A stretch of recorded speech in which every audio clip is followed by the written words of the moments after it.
In this preface to the Tales of Albion, that we're calling the Albion Charter, we want to introduce you to a new kind of British historiography, a new way of doing British history. Historians like John Morris in his The Age of Arthur, A History of the British Isles, have done profound work in a form of this style of history, although his is less mythical in practice.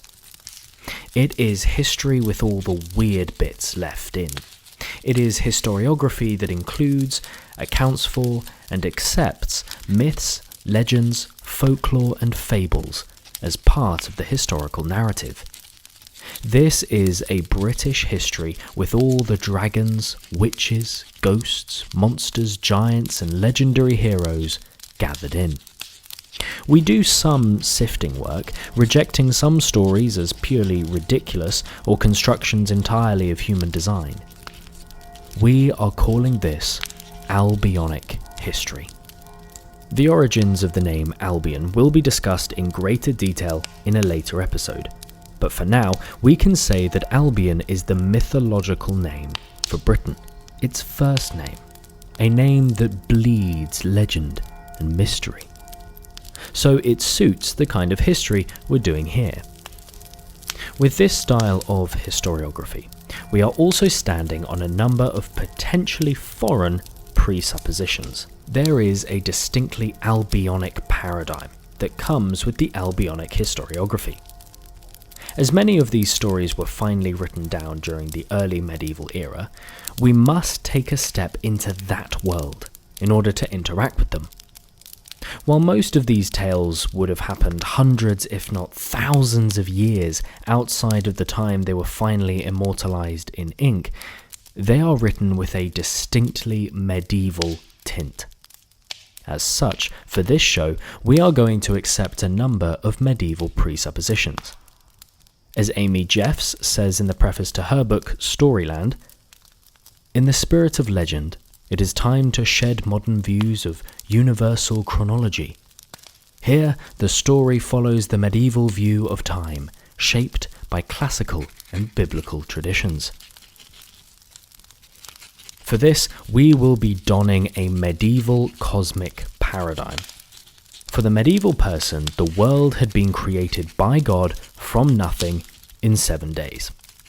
Geoffrey Le Baker, a historian in 1336, calculated that he was living 6,445 years after the creation of the world.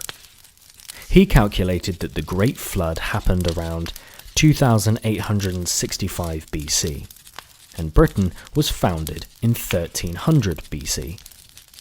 These numbers were up for debate even then, but for the sake of consistency, we will work off similar medieval presuppositions. The cosmos is approximately 6,000 to 8,000 years old. It was destroyed by Noah's Great Flood after a period of mass growth, civilization, and evil, and was rebuilt by the survivors on the Ark. These are the foundations of the widely held medieval cosmic paradigm, and therefore the paradigm for the Tales of Albion.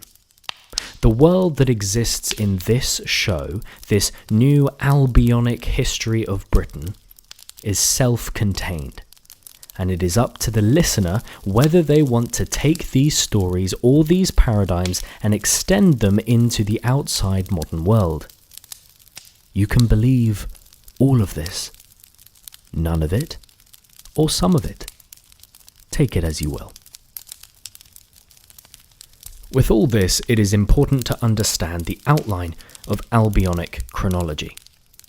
On our website, you'll be able to find a timeline that is constantly updated as a new episode releases, that lays out the epochs, eras, and periods, dates and times of this Albionic history. For those that are interested, we will be combining Usher's chronology with already suggested, understood, or confirmed dates throughout history. For example, while Geoffrey Le Baker suggests that Britain was founded by Brutus in 1300 BC, most historians suggest that the Trojan War took place around 1184 BC. So we will be placing the founding of Britain to sometime after 1184 BC, as Brutus is the grandson of Aeneas, the Trojan hero. There are other moments like this too. Here's a more detailed example. Gog-Magog, the giant, tells Brutus that the giants were first established in Albion 3,970 years after the creation of the world. This would place it, according to Usher, in the time of Caesar and Pompey. This does not work at all with the founding of Britain by Brutus. We know that Albina and her sisters were the mothers of the British giants, and they were the daughters of a Greek king. Don't worry, the full story will be told in an upcoming episode.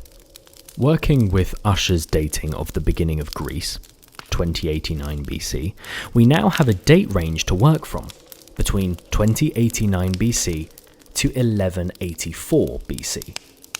With no evidence, indication, or suggestion of a date for Albina's voyage, we can place it at any point in this period and it could be plausible.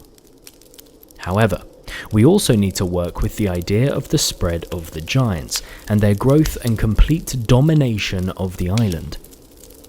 Gog-Magog tells Brutus that they ruled in Albion for long ages before Brutus and his crew arrived.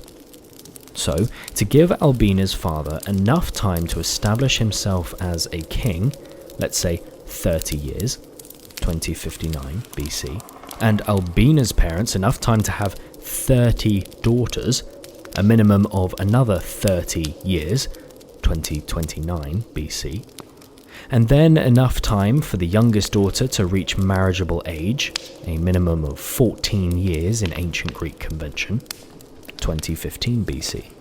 We can now place the landing of Albina and her sisters on the island at around 2015 to 2014 BC.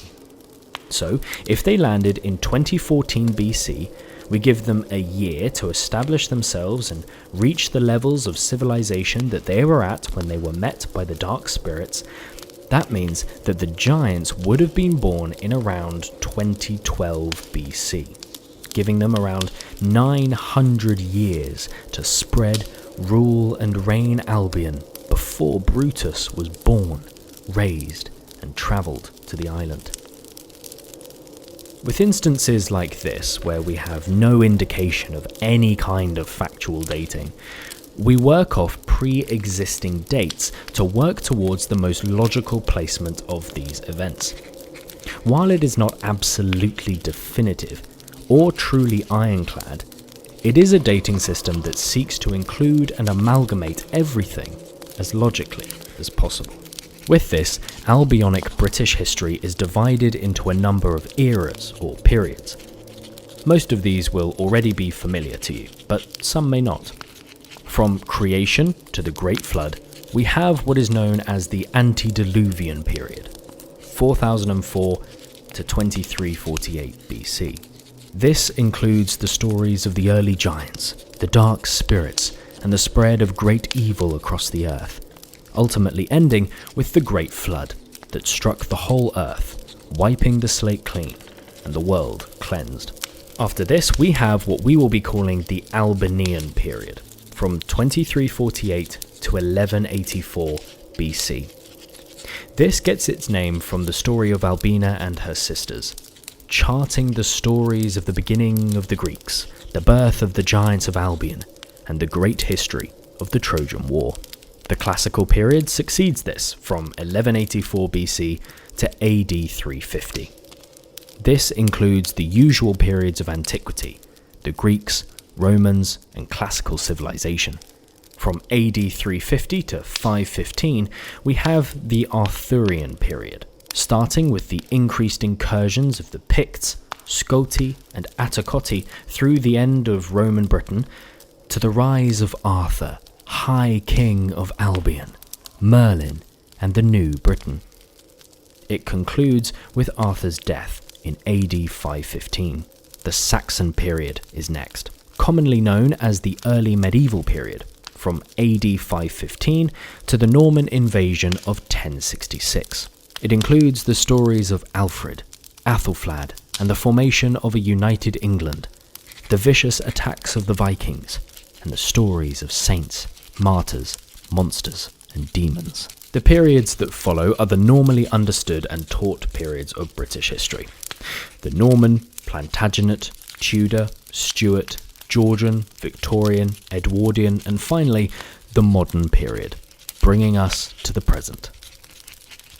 This is the chronological structure of Albionic British history.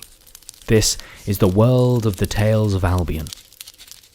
We are not asking you to accept it as truth or as fact, nor are we even claiming that all of this is true. Instead, we are asking the question, what if? Adding all the myths, legends, stories, and folklore into a pre-established medieval understanding of history. So, as you enter into Albion and its history, quiet your disbelief for a while. Suspend the skepticism for a time, and allow yourself to, if only for a moment, really ask the question, what if?